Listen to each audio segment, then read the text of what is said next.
Alright, today we had no mail in the box, so I went to the post office and dropped off a letter there. I just put a forever stamp on it because it was a 4th of July postcard that came back as RTS, and I want to get that out pronto. So I said, you know what, let's get that done. So I drove down the road and saw a rummage sale sign, so I took the signs to the rummage sale, and I didn't get there because I looped around and made the wrong turn.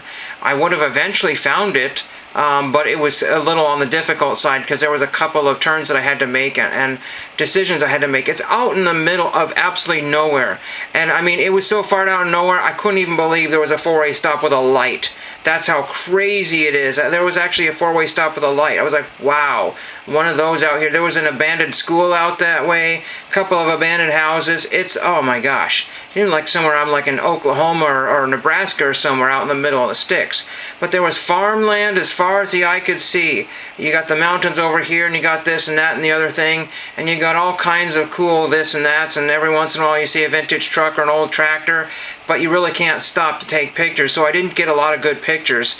And it was kind of fun. I came back here and looked up on the computer, and I just said rummage sale, and then I was looking up churches in the area, and I found that there was one being held at that particular in that direction I was going, so I went the right way. It's just that there was kind of a semi-unmarked road. It switched off to another road, and because it had been repaved, and it didn't look like looked more like a private road, but it was an actual real road. Took that road down, took a right, and then boom, I was there. I'll say boom, I was there, but a long drive that way, a long drive.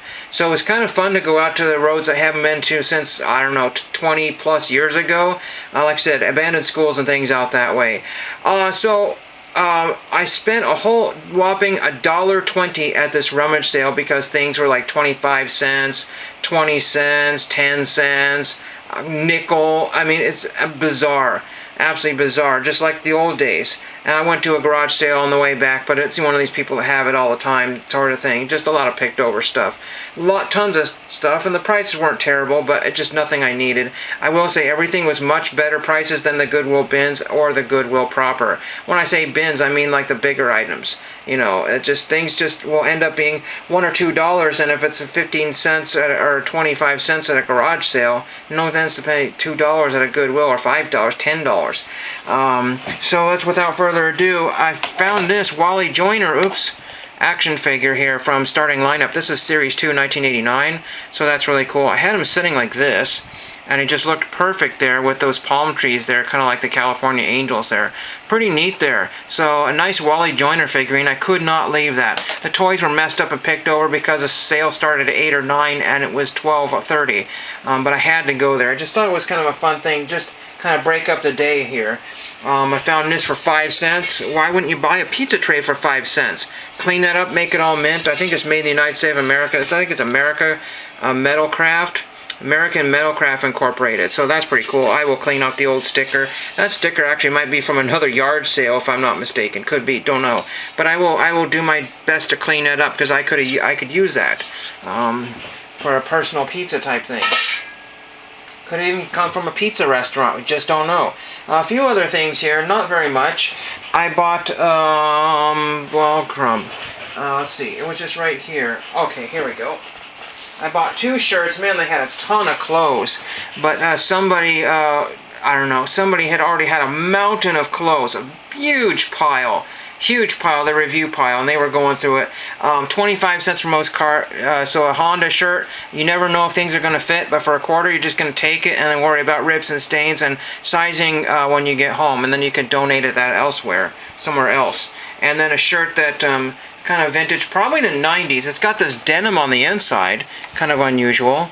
Nautica. This kind of style of stuff is back in, kind of, so that's kind of cool. It's in mint condition. The sleeves are not ruined, so I thought that was cool.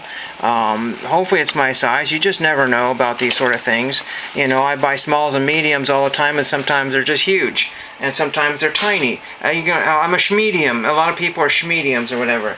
And I did buy 1 or 2 other things here. This was like an ashtray, and it says Chime. So Chime! And I think this is from Belgium or France because it's got some French writing on the back of GF. I don't know what that is. But it was 5 cents. Good grief, 5 cents for a pewter ashtray. So that's cool. I think the last thing I got, I didn't buy a lot of supplies or anything because I already have all that stuff. I got a music stand for 25 cents. I said, well, shoot, might as well grab that. I mean, that's usually $5 or $10 at the thrift stores, maybe even more than that. People just put crazy things on stuff, you know, because they think that it's a trendy thing to do, shopping at thrift stores. But, you know, thrift stores I used to thought were for people who were just too embarrassed, you know. I mean, I was embarrassed walking into the thrift stores back in the day because, you know, I thought that for poor people, people who didn't have any money, people who really needed stuff, and I didn't want to take, you know, stuff that could have been used by other people. But I slowly found out most of the people that were shopping there already had way too much stuff and didn't really need the things. So I said, okay, never mind then. So there was that, pretty much. And then I guess one more item I want to show, Sarah Palin's Alaska, because it was a whopping 25 cents. We'll give it a shot, and then we'll throw it in a YouTube care package or something. I don't know. Somebody might like this. I don't know. And that's when she was a little more... this was a long time ago, probably. So I thought that was kind of funny there. That's pretty much it. But when mail doesn't come in and all that kind of fun stuff, you just don't know what to do. And you just take a nice opportunity like this. It's like 85 degrees or something like that. It was roasting in that church gym. Roasting. And that's why I had to get out of there. You got to make your decisions, you know, relatively quickly, but you don't want to, you know, leave thinking, oh man, I should have grabbed some more stuff, or why didn't I go, or why didn't I stay longer, or, you know, I should have grabbed this. But I don't want to drive, you know, 15, 20 minutes out in the country. I mean, it's not really 15 or 20 minutes, but it probably was on the way back total. You know, it just seemed like it went on forever because the road, it probably didn't go on forever. Because there's no great big landmarks, you know. I mean, there's some farms and stuff like that, but no big grocery stores, big intersection streets to break up the monotony there. But that is what I have for today. Maybe my ComC will be in tomorrow. It's supposedly coming in on the 30th, and I have another one in 12 days from now, approximately. So hopefully those dates will hold true, and I won't be sitting on them forever. I'll have some cards to share with you. And that's all for today. Thank you for watching.